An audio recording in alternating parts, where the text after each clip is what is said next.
All right, we are back with another special edition. You know him, you love him. From the original Alice Cooper group, the bass player, songwriter, backing vocalist extraordinaire. It is Dennis Dunaway.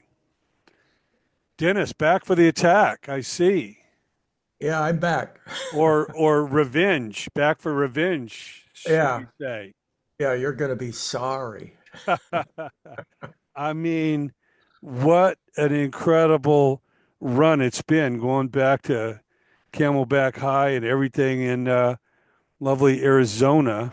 Vincent Fernier, Glenn Buxton, Michael Bruce, Neil Smith, and yourself formed this band. Come out to L.A. Pretties for You and Easy Action, and then you meet a young Bob Ezrin, and your life is changed with Love It to Death. So obviously, the run, as we've spoken many times, was second to none. You know, Love It to Death with I'm 18 and Killer Under My Wheels, School's Out, the all time School's summer anthem, Billion Dollar Babies, Muscle of Love. But obviously, there were issues with Mr. Buxton at the time.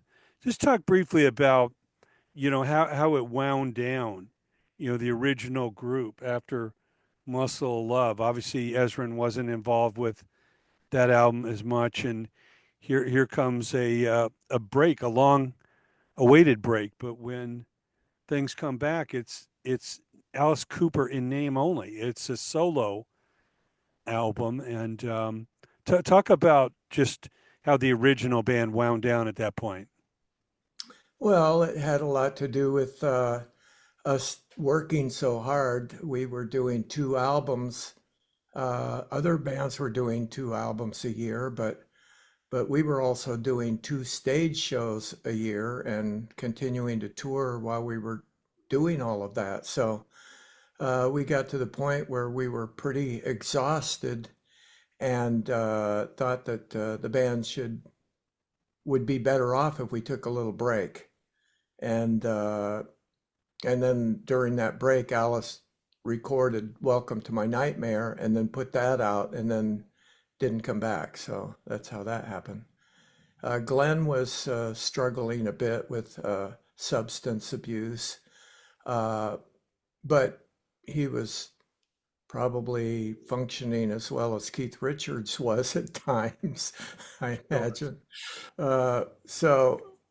So that was a factor, but it shouldn't have been, in my opinion.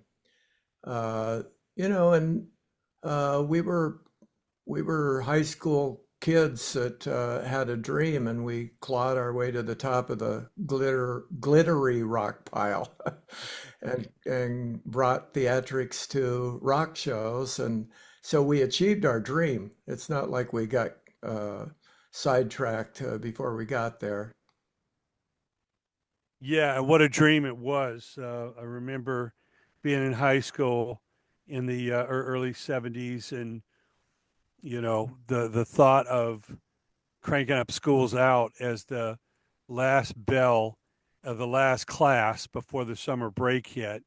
It was a universal feeling. You guys were on top of the world. And then here comes Billion Dollar Babies with the giant wallet and the photos and the songs and the stage show. Um, like you say, you climbed your way to the top, and it's hard to stay there. The pressure of coming up with that twice a year, um, in and amongst the highly celebrated, drug days of the world. I can imagine it at concerts how many people were high in various states and trying to hand you guys their drugs to share them with you. So it's you guys are very susceptible of needing something to wind down, to get some sleep, and then something to get back up to get ready for the show, and that vicious cycle. Um, and it was kind of etched in our memories at that era. 70 through 73. gosh, most acts today would be lucky to get one album out, but you guys had, seven. It's pretty Well, amazing. the problem was when you're when you're touring, every night is a party. You're surrounded by people that have worked all week to get the money to buy their ticket, and now they're going to party. So every single night, you're surrounded by people that are partying hardy, and it's hard to keep saying no all the time because people would get insulted. Hey, man, you're too good to have a drink with me. Come on, I own all your albums, and that kind of a thing. And but what they're not considering is that we have to drive 500 miles tomorrow and do it again tomorrow night. So yeah, the lifestyle is definitely tempting, and the drug dealers would find hanging out with the band was the best place where they could sell to the fans that were still partying after the show. But it's interesting too because uh, I meet so many fans that all are want to share their experiences, and so often it starts out with the description of the car they had and the road, the highway they took to get to the venue for the concert, and their friends that were in the car and conversations that happened on the way. And then when the story gets to the concert itself, it gets very vague. Yeah, it was an incredible time. And you guys coming out of that Detroit music scene, it was very anti-authority, counterculture times a thousand. Yeah, And fist in the air. yeah, it was hard to avoid. Now, talk for a minute about the one attempt as everybody wound down and took a break, and Alice behind the scenes is brewing this solo career.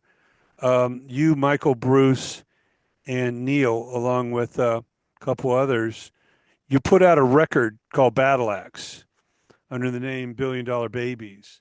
Um, Right. was that attempt to basically keep it going with or without Vince?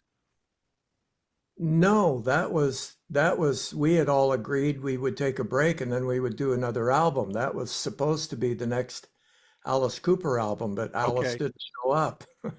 so you were already writing it, you're ready to record it, but your calls to Vince were unanswered, and Yeah. obviously Michael Bruce stepped up, wrote a lot of the songs. You have many Yeah, co-writes, and only out of necessity. Michael's got a good voice. In fact, back in the glory days, a lot of people, when they would hear Michael sing, they'd say, "Wow, you sound a lot like Alice." But it was actually the other way around. Michael would write a song like Caught in a Dream and he would sing it, and then Alice would sound a lot like Michael. mm, But we even auditioned a guy.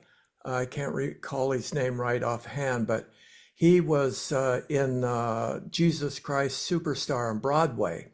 okay, And he came in, he had an amazing voice, but it wasn't rock and roll. It right, was it was a Broadway operatic. voice. So we were trying to find a replacement once we finally realized that Alice wasn't going to show up.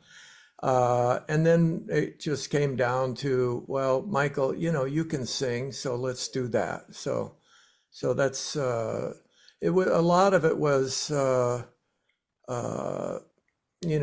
out of necessity, and it was also suddenly where our record company was turning their back on us, and our management was not communicating, and so there was a lot of other things on our mind while we were trying to do that album. Now, at what point did you decide that Billion Dollar Babies should be the name of the group, and did that ultimately cause a further rift or issues with the label? Well, no, when we realized that Alice was going to be going out with the name, we thought, well, let's get something that would still be recognizable to our fans. And ironically, yeah, they gave us trouble over that, even though we weren't giving Alice trouble over using our name, you know. Right. So it was we were being railroaded. We felt from all different directions. It was a So really they're trying to claim, oh, it's going to cause confusion when no, the name of an album and the name of a band is, should be, you know, it did cause confusion because all of the ads for Welcome to My Nightmare had our music and said nothing about it wouldn't be the original group. And on the Billion Dollar Babies tour, there was like in the movie, Good to See You Again, Alice Cooper. All of a sudden, they didn't use all of our stage lighting. The band was kind of in the dark with the spotlight on Alice. And then when you saw the Welcome to My Nightmare tour, it was the same thing. The band was pretty much in the dark. So that was a planned transition, I think. Uh, but um, when we would go out and try to book the Billion Dollar Babies, members of the Alice Cooper group, we couldn't talk people into, wait a minute, you're telling me, no, the Alice Cooper group is out touring now. Who are you guys? You know, like they thought it was the original group doing a right. tour. Now we're trying to pretend that we're something we're not. So we had a tough time getting, and also we built this massive stage with hydraulics and all Mm. kinds of stuff. It took up a lot of room and a lot of setup. Uh, and therefore, here we were kind of starting over as a new band, but we had a show that nobody wanted to follow, you know. And we couldn't get to be headliners because of the confusion of us already being on tour in people's eyes.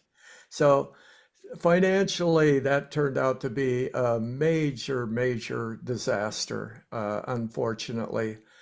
Uh, but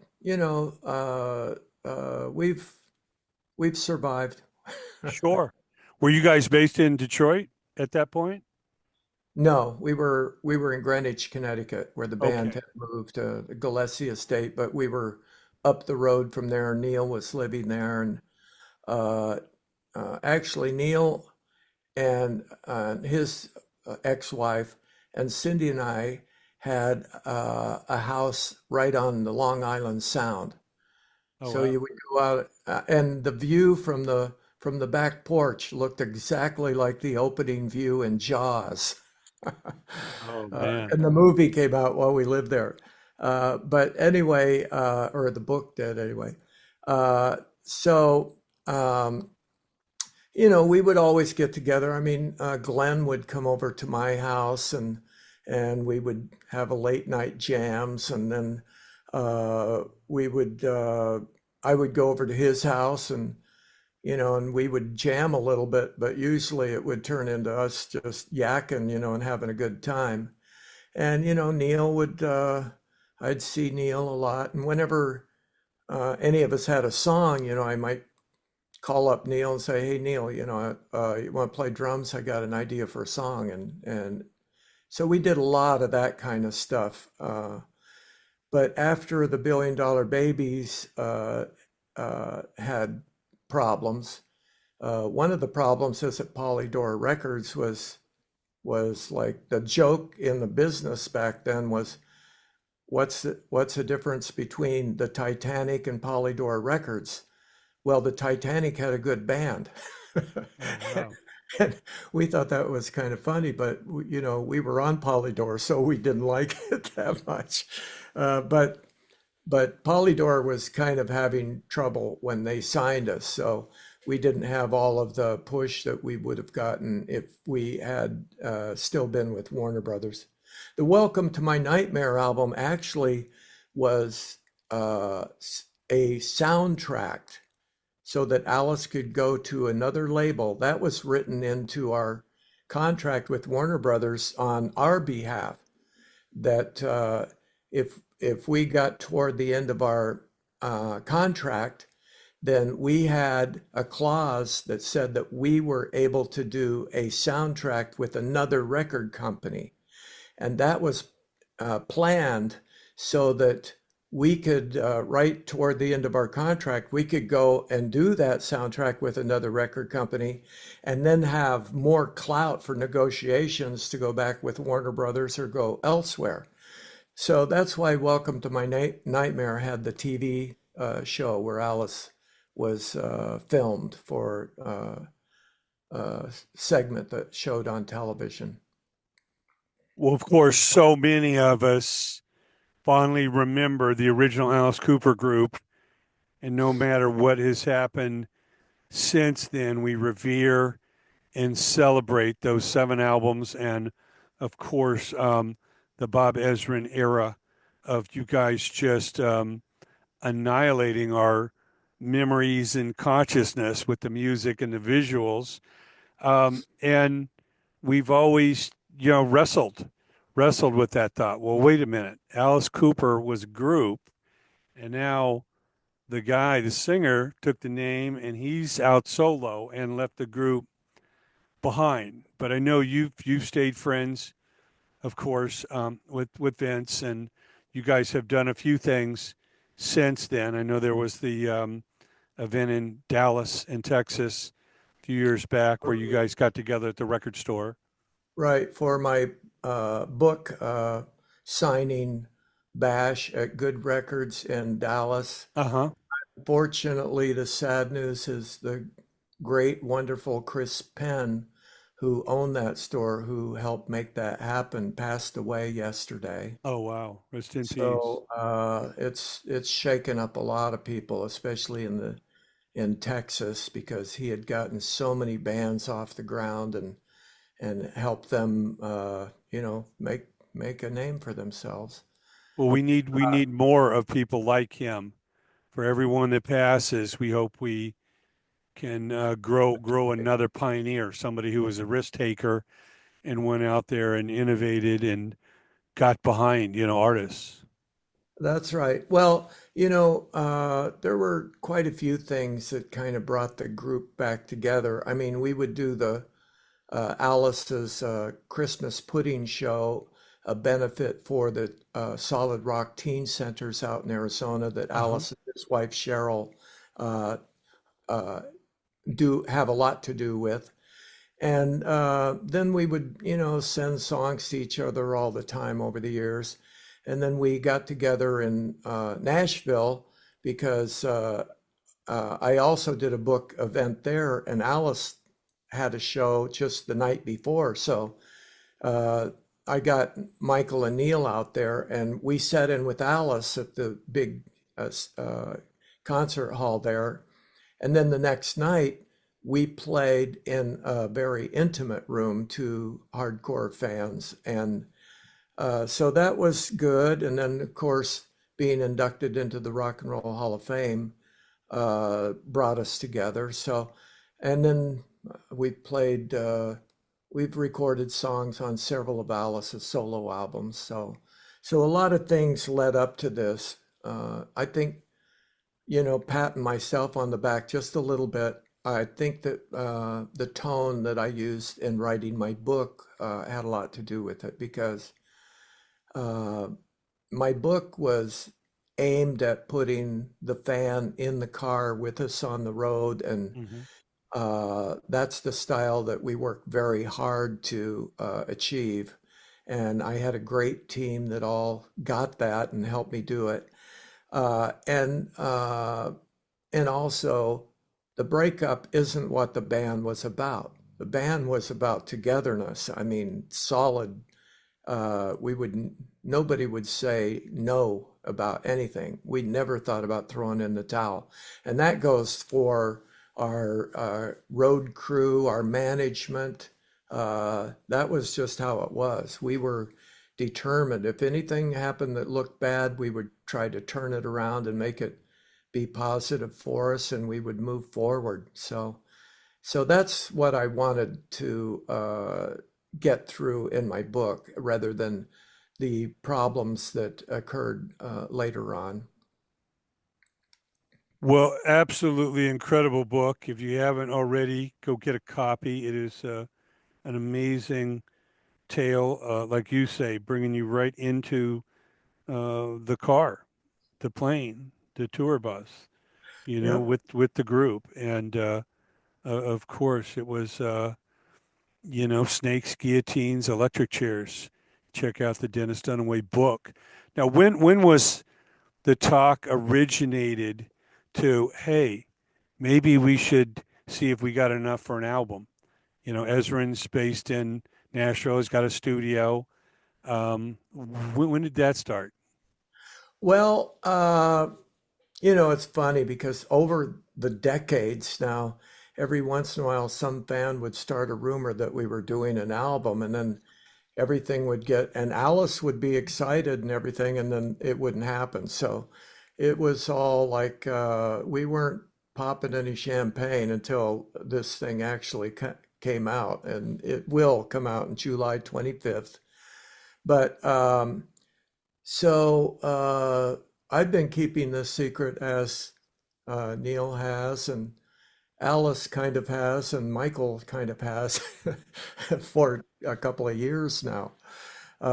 In January of 2022, I have an email from Bob Ezrin saying, "Well, let's move forward on this."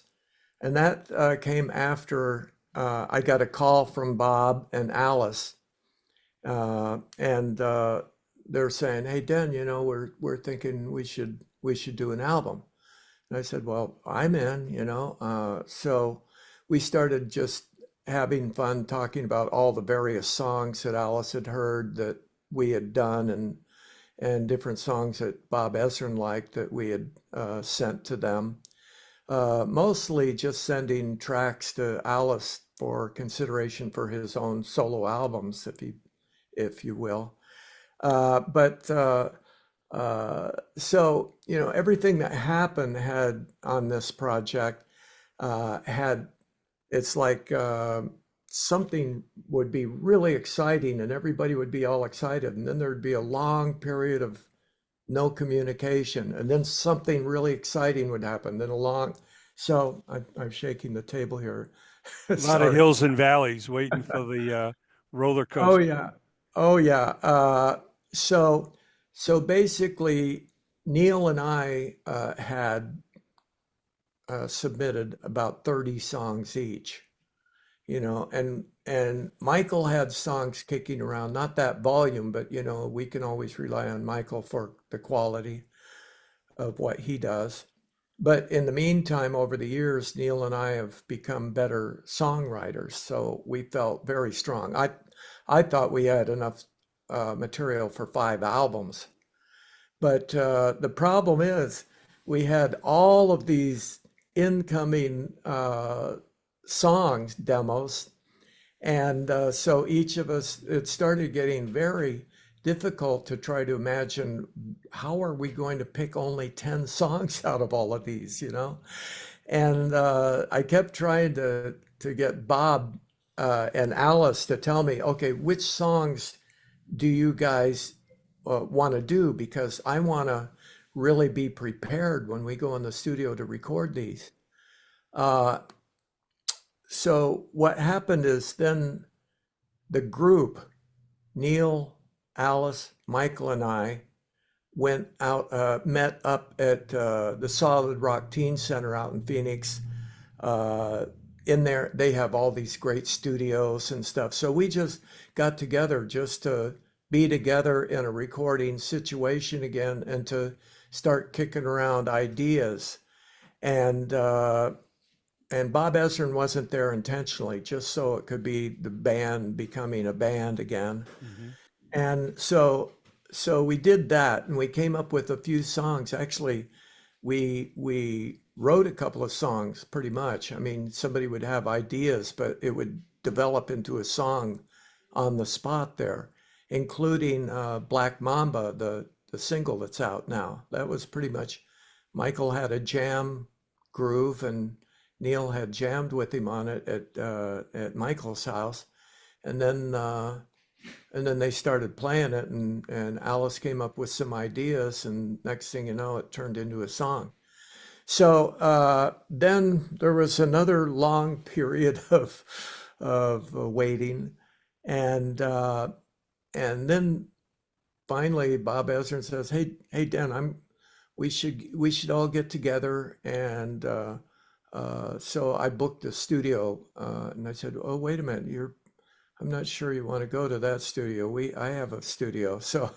So we booked a studio that Neil and I had worked at quite often over the years, and it's a great studio. And so it's in Connecticut. And so we thought I kept, and still I'm saying, hey, what 10 songs, man? Or 20 songs, not, I don't want to have to be ready to record 60 songs and then we only do 10, you know? So, so we thought we were going into the studio just to decide what songs and start, pre-production like we did in the old days. Because all of those albums that we did with Ezrin had like 2 weeks of working out all of the kinks and the material and getting everything whipped into shape for a recording studio. And we would walk in knowing pretty much exactly what we wanted to do. So that's what I thought we were going to do. But when we got there, we started laying down tracks as fast as we could learn them. And uh, and it was a blast. I mean, Bob was there, and uh, the humor was there, the collaboration. Everybody's could throw out ideas, and they would be considered, and we would all of a sudden take a detour and go in some different creative direction just because it came up spontaneously. So we recorded all of those tracks, and well, most of the tracks, probably about 8 of them, in just a couple weeks. And then all of a sudden the dust settled, and again here we are with silence. And I'm telling you, after I walked out of the studio, I couldn't have even named all of the songs that we recorded. That's how fast we did them. Mhm. So then we wanted, when Jeff Beck passed away, we decided we wanted to do a Yardbirds song because the Yardbirds were such a big influence on our style. And so then we went down to Nashville and recorded I Ain't Done Wrong, great Yardbirds tune. Yeah. And with Jazzy, this guitar player from Nashville, who is a showman in his own right. He's a master showman and a great guitar player, and plus a great guy. So Neil and I went in the studio with him and laid down a couple of tracks. And so then again, we didn't even have a record deal. So now we had a recording, hadn't been mixed yet, and also Alice had to uh, do all of the vocals, redo the vocals. Uh, I thought I was going to redo a lot of bass parts, but which I did. I re-recorded bass parts for several of the songs at home, and then I sent them to Ezrin, and he said, Dennis, these are very clever bass parts like you are known for, but listen to the raw tracks. The spontaneous energy is captured on that, and I think if you start making your parts slicker, it might lose that magic quality. And he was right. I agreed with him on that. So uh, like Black Mamba, that's basically me learning the song and watching the guitar players chord hands, and then Ezra in the headphones in the other room calling out, "Okay, here comes part B. Get ready, 3, 2, 1," and that kind of a thing. Uh, and that's it. That's the first time I ever played that song all the way through, which I like. I like that because it's got a very swampy New Orleans kind of voodoo-ish feel to it, where other songs, uh, you know, uh, first of all, we've always had, every time anybody even brings up the subject of us doing another album, it's always do another album like Love It to Death or Killer, right? Uh, I mean, Killer wasn't like Love It to Death, and School's Out wasn't like Killer and Billion Dollar Baby. So even back then, when we were playing all together all the time, each album would evolve. Now add 50 years, and and and, uh, and there's no way we could write another Love It to Death or Killer. Sure. But but what this album does have, big time, in my opinion, that's like those albums, is that there's a lot of songs that are very unexpected. It's like it's full of, it unfolds in a way that you're not sure where it's going to go next. And that's how the first listening of Love It to Death was for fans, and same with Killer. You know, the songs are the original group made our name on giving people the unexpected. You know, that's Yeah. what we did, and that's what I really love about this album. And the other thing I really love about it is about two-thirds of the way through, it really, the spirit of Glenn Buxton starts to shine more and more all the way up to the end. Mm, amazing. Yeah, Black Mamba sounds incredible. Wild Ones, Up All Night, Kill the Files, Kill the Flies, One Night Yeah. Stand, Blood on the Sun, Crap That Gets in the Way of Your Dreams. Um, when you presented the original ideas for these songs, did you have the title, or these titles, did they stick, or did you sometimes It change the title after you finished them?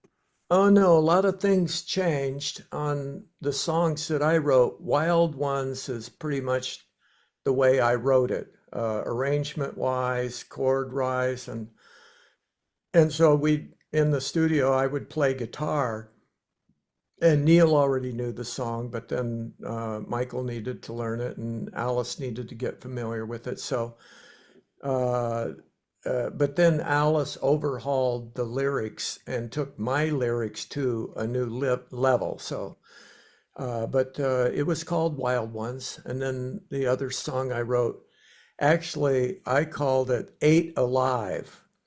And that turned into One Night Stand. But the music and the arrangement is exactly what I brought in. And then Alice changed the lyrics pretty, it's the same subject, but the lyrics are pretty much all new and more clever than the original. But that's how I write. I leave it open because I find that if I really nail down every lyric to be what I think it should be, then I'm more disappointed when it changes. I leave it to a point where, hey, here's the song, here's the idea, here's the concept, and here's some good lyrics. But then take it from there, Alice, because you're the singer. And then uh, Blood on the Sun is exactly the way I wrote it. And in fact, I have 100% writer's credit on that one. Mm. It's an epic tune. Neil had played it many years ago. We had done a demo of it. Uh, and then this song, What a Sid, that one's Yeah. for Glenn. But originally, I had a whole different set of lyrics, a whole different concept on that. But we decided to tribute it to Glenn, which is great. Now, And why then, did you use the name Sid? Because we obviously know the well, I history with know Pink Floyd and you it. guys. No, that's a misconception. It had nothing to do with Sid Barrett. Glenn said this before we ever met Pink Floyd or knew who they were even. If somebody did something dorky, you know, or like if you accidentally dropped your spoon off the table or something, you go, "What a Sid." It's like you're a jerk. Okay. You're an idiot. Interesting. And you always had to do slide your hand through the air. What a Sid.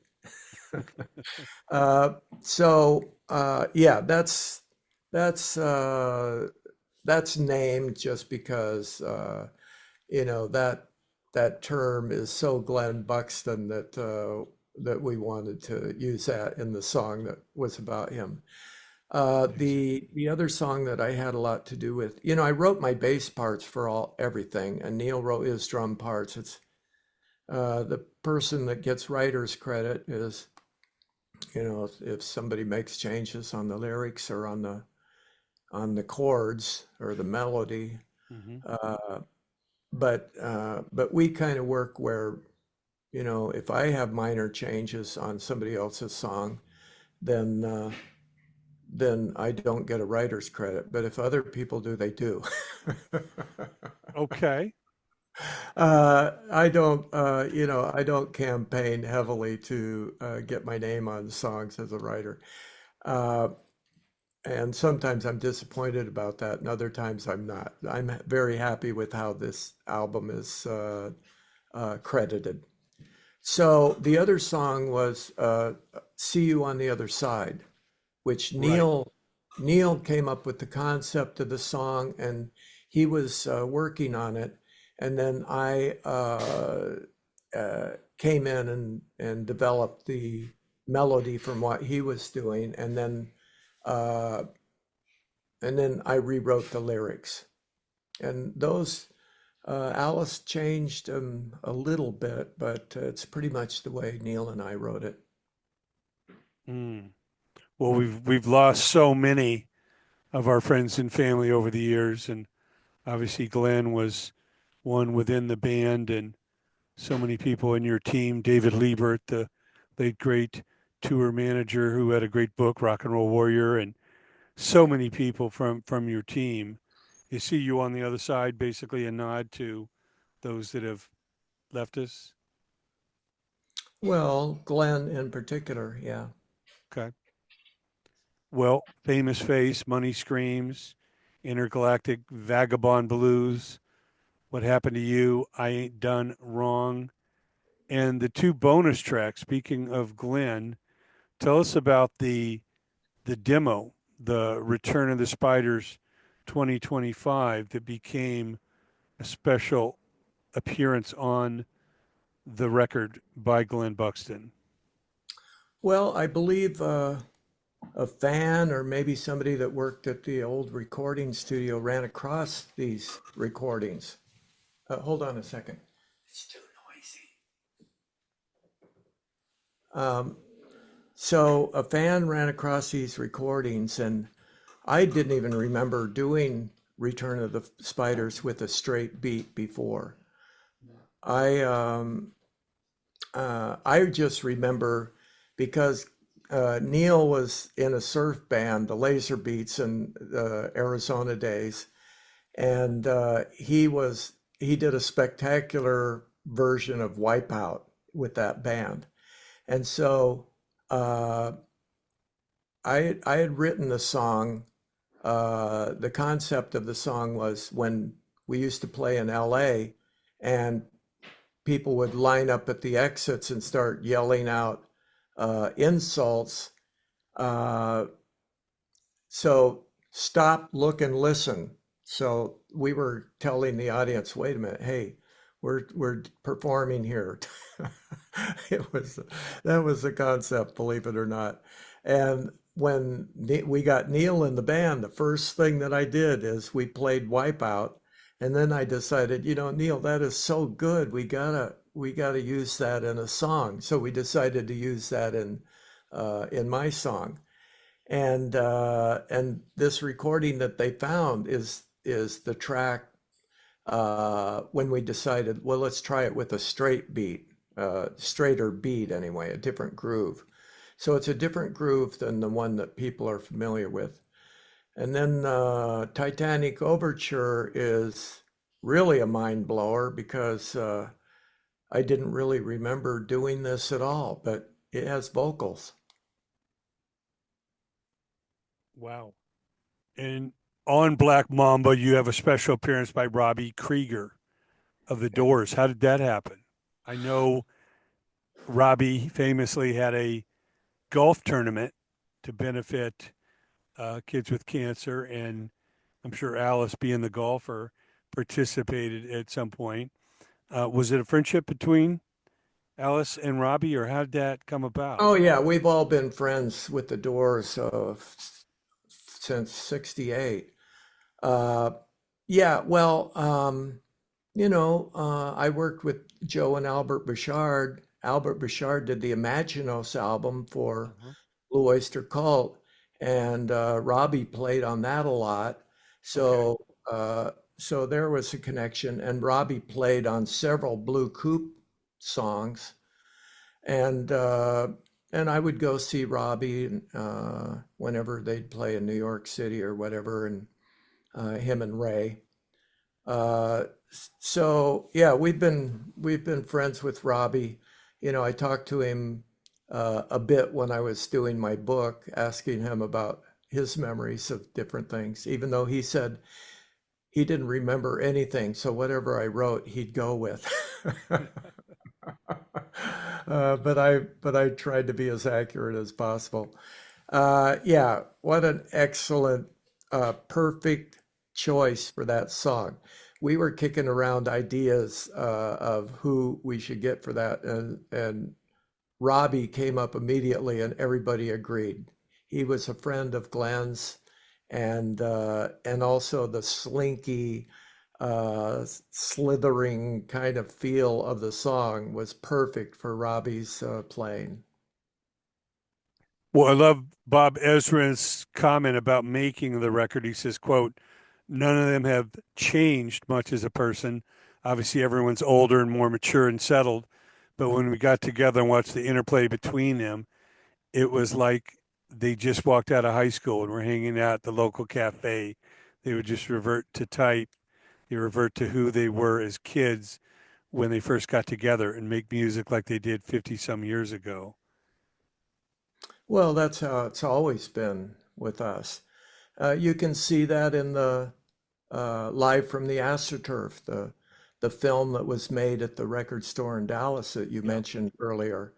That was just a spontaneous get together with no rehearsals. Oh, We wow. played a bunch of songs without even rehearsing, and the humor you can see in that the interaction is very natural. That's just how we always were, where you're kidding around and joking and making fun of each other and stuff like that. Well, Alice, with his radio show, Alice's Addict, and continued stage show, always plays up on the macabre and the the horror side of life. Always a favorite around Halloween. When did the concept for the title, "The Revenge of Alice Cooper," come about, and what does that mean to you? Well, I mentioned all of the large gaps in working on this album. It seemed like there would be a large gap, and then all of a sudden there'd be a tight deadline somehow. And the same thing with this. I kept trying to think of a concept that would tie these songs together, and I also kept trying to think of a title. And Neil was trying. We were all trying to come up with something, but I was kind of not really hitting on anything that I thought was great. So uh, just like the old days, Alice was the one that came up with the concept, and it's perfect because uh, before we ever had a band, Alice and I would go to a drive-in and see horror films in particular. Well, we would see Pink Panther, we would see James Bond, but we would also go and see like this uh, three Tales of Terror or something. It's like three Edgar Allan Poe films Mm. and Psycho and things like that. So and Neil and Michael and Glenn and I would always tune into the horror films on television and when we were relaxing in Detroit and or in Hollywood or whatever. We all lived in the same house, so it was quite often we would watch horror films. So we got this guy, Humphreys, who is pretty famous for doing these great posters for B horror films. Mm. And if you look him up, you'll see that his all of the posters he did is very similar to what he did for us on the album cover. So The Revenge of Alice Cooper is like a horror film, uh, even though the album isn't totally aimed that direction. There's definitely we've got our uh, offbeat kind of dark subject matter on the album, but the album is has quite a bit of variety and uh, like maybe some of the albums that we did before. There's usually a song that was kind of a surprise. It didn't sound like what you would expect us to do. So this one has a lot of that. Well, I'm sure some will interpret that title of, here's the revenge of the original band. You couldn't hold them down forever. They're back, and here we go. So fitting in with the horror movie concept, it's the thing that wouldn't die. It's pretty Yeah, much. that's I'm sure that that's what Alice had in mind. Yeah. And as far as the each of the characters that B. Humphreys depicted on the cover, did you guys have any input, or was that completely his No, thoughts? no, it was a tight deadline and we Alice threw out the idea and we all agreed and they said, okay, well, we have a guy that we're going to see if he can do this. And the next thing I know, I saw the album art and everybody said, how come Mike Bruce has a lobster claw? So once again, here we go with the unexpected. Nobody knows about, we have to ask the artist about that lobster claw because nobody knows. Wow. Well, yeah, it was certainly a surprise to see all five members mentioned across the top as stars, including the late great Glenn Buxton. So it was great that you could include him in on it, however slight that may be. But it's really something we've waited 50 some years for now. And I know the age old question is, are you guys going to perform live? I know Alice has hinted at, well, obviously I'm busy doing my tours, and we really haven't toured per se in decades, but maybe we'll do something special like LA, New York, Detroit and London. And I know you can't really talk about it until it's announced. No, this time, honest, I'm not keeping a secret. I haven't heard anything Okay. definite There's about been no any. talk about it. No, but that's not, I mean, even when we would do the Christmas pudding shows and stuff, all of a sudden my inbox and would blow up and my phone would blow up from incoming and everybody, oh, you're going to be playing the Christmas pudding. I'm going, well, I better call Alice. So it kind of goes like that sometimes. Alice will get the idea and announce it, and then I have to confirm that he actually said that and that it's actually going to happen. But whatever. I mean, I've always said over the years, I mean, there's no secret that Neil and I have always been ready to go whenever we get the call. So hopefully that'll happen, and hopefully we'll be able to do more than just a few shows. Yeah. We did 5 shows in England in 2017. Alice's stage band, who are all amazing, did the brunt of the show, and then the encore would be the original band would come out, and we did about 7 songs, something like that. and then it would be all hands on deck for schools out for the big finale. Okay. So The finale, of and course. that went great. I mean, so and I love this too. The opening band was the Tubes. So now Okay. you've got like there Fee were Waybill. Fee, yeah, Yep. and Rick Anderson was still alive, Sure, and sure. yeah, Roger, Oh, that's great. the whole gang, Prairie, Oh, the wow. whole gang. But the thing is, we have a picture of all of us backstage, and I'm looking at this picture and I'm thinking there's 8 guys in this picture that started out in this desert oasis of Phoenix, Arizona, Right. and were just this local scene that we all knew each other and we all had big dreams and everything. And here we are, all these years later, half a century later, we're all playing at Wembley, That's incredible. and Yeah. we sold it out. And the last time we played Wembley was 1972, Oh, which we wow. also sold out. And the opening band then was Roxy Music, one of their first big gigs. Incredible. Well, yeah, I mean, the thought immediately goes to how about the original Alice Cooper band back at the Whiskey A Go Go, where you guys famously opened for Led Zeppelin in 1969, or the Hollywood Palladium up the street, where, there's history. Of course, there's the Hollywood Bowl, which is kind of more seasonal, being an outdoor venue. But obviously, there's a lot of history in Southern California from Oh Venice to yeah, the Hollywood Hills.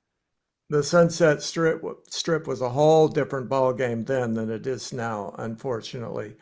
It was so happening then that cars couldn't even drive down Sunset. There were so many people walking in the street, and everybody was dressed to kill. And all of those clubs, I mean, even like the Sea Witch and Gazaris and, uh, Love were big, Buffalo Uh huh. Springfield, tons of bands were playing everywhere. Every venue was happening. It was so exciting. Uh, and so that was our roots. That's when we got to know Robbie Krieger. That's when we got to know Sure. Frank Zappa, the Mothers, and GTOs and everybody. And the band was struggling then. We had an accident with our van. The whole band was in a van full of our equipment, and we rolled 3 times on the San Bernardino Freeway coming into LA from Arizona, Oh my gosh. and Neil's drums were completely destroyed, and my bass was broken. So Was that then, your first trip into LA, or a no, no, no, intermediate? no. Okay. But this was our first serious trip where we were actually bringing stuff uh, to settle into our house in Topanga Canyon. Mm. But we had lived in Watts before that in the Chambers Brothers' former house, Okay. which was the Watts riots had just happened and Oh everything. wow.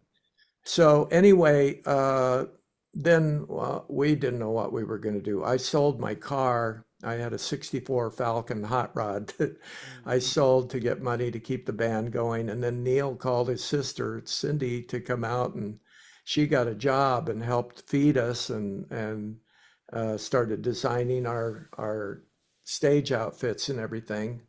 And eventually I married the drummer's sister. Well, we look forward to Cindy's book too. Another thing coming down the pike. She's working on it. And she kept daily diaries, plus she has all of the letters her and Neil wrote home to their mom, telling Oh her, gosh. keeping her up on what was going on. I And always we're tell people archive, keep everything. Find a place to tuck it away because it could really come in handy years later. Well, their mom had the letters. We just happened to run across them. But we're finding out things that we totally forgot all about. And Cindy and I have been through all of it. So we're able to kind of keep each other's memories in check. But there are definitely things that will be in her book that nobody's ever heard before. Yeah, no, it is an amazing history, the legacy moves on. The Revenge of Alice Cooper. What an amazing concept. Like I say, I had heard over the last couple of years, you guys had gotten together, but you got everybody's been very tight-lipped that there was an actual album. You know, Well, our you know, fear was like, well, we got together and it didn't really work out, and we went our separate ways again. But here we uh, go. we didn't have a record deal. We finished recording it, and we still didn't have a record deal, so we weren't sure that it was going to happen, even though we had a good feeling about it. But early on, Michael did an interview in Arizona, and he spilled the beans, but we managed to put that genie back in the bottle. And then Alice had a couple of interviews where his hints got pretty obvious, but people, it's I think because the rumors have come out before and then it didn't happen, that people weren't sure that it's really going to happen. And then, A&E did a uh, a, a a documentary about us, and we were in the recording studio recording this, and Mm. we were talking about it, and it seemed like I thought, okay, that's the cat's out of the bag now. But as it turned out, I think that same thing of fans not being sure before, so now they're leery. So, once bitten, twice shy, kind of a thing. That they didn't really pick up on it, but I thought it was very obvious. Yeah, that's incredible. Well, it's good to have four-fifths of the original band still with us, and we miss Glenn Buxton, rest in peace. But like I say, all you guys are survivors, and it's great to see everybody is focused and sober, and really here for the music. It's one thing to cobble a bunch of guys together that had past glories, but everybody's remained busy. You and Neil's doing his thing, and Michael's doing his thing, and of course Alice is like a machine out there touring like a maniac. So that I'm sure didn't help in the scheduling. It's Alice is looking at his schedule like, God, Uh, I got a week off this year, and I got a golf tournament. Yeah, no, not only Alice's tight schedule, which is obvious, but Bob Ezrin's tight schedule. And then, you know, uh, I would have something booked and all of that kind of stuff.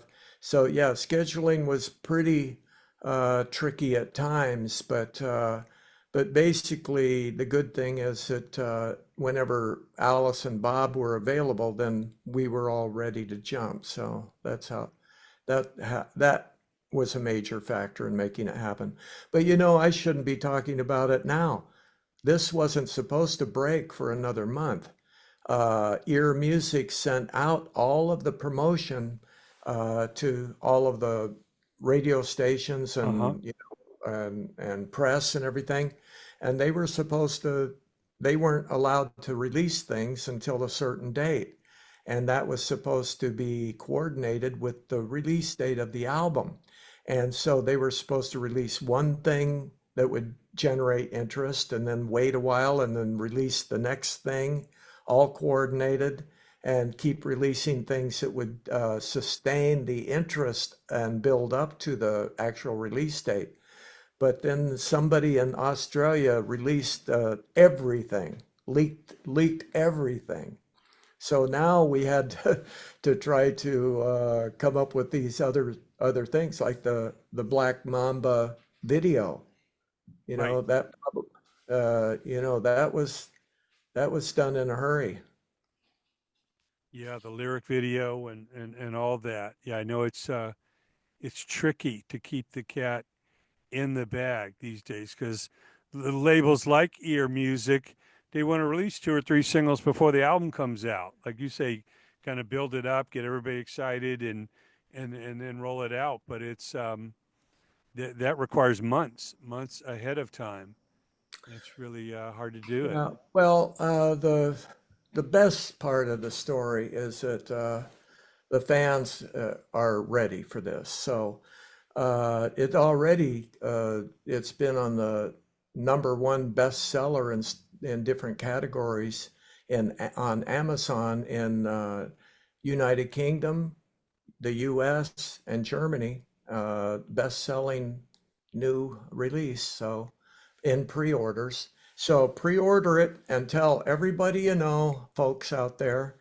And if the splash is big enough with the response, then that will go a lot farther toward talking promoters into hiring the original band so we can tour. Well, there we go. All these years later, after the electric chairs, guillotines, blood, boa constrictors, and more, here is the original Alice Cooper group back for the attack. The Revenge of Alice Cooper. Get that pre-ordered. Can't wait to follow and chart the course of this amazing release. Our special guest has been the one and only, the bassist, the songwriter, the backing vocalist, and cog in this machine, the extraordinary Dennis Dunaway. Dennis, thanks as always, man, for giving us the inside scoop and letting our viewers see and hear the best of what you have. And even though we've waited decades, we'll wait a little while longer, but we'll count the days till that next single comes out and count down with you. And can't wait to see you back in California to see the original Alice Cooper group back where so much of it started, just west of the epicenter of Phoenix and Arizona. California is in your DNA, and we want to claim our brothers in arms here. So please come back as you can. Thanks so Uh, much, Dennis. Looking Appreciate all. forward. Always good, Jay. Now I don't feel guilty trying to pretend I don't know something when you ask me a question. I know. I don't even. I wasn't even asking before because I know what the question was with a zipper across the lips. But yeah, we will definitely raise the dead and talk to Neil and talk to Michael and spread the word on this. We will get the word out till we speak again. Thank you so much. Best to you and your lovely wife Cindy and your family. The Revenge of Alice Cooper is coming. Thanks, Dennis. Rock on.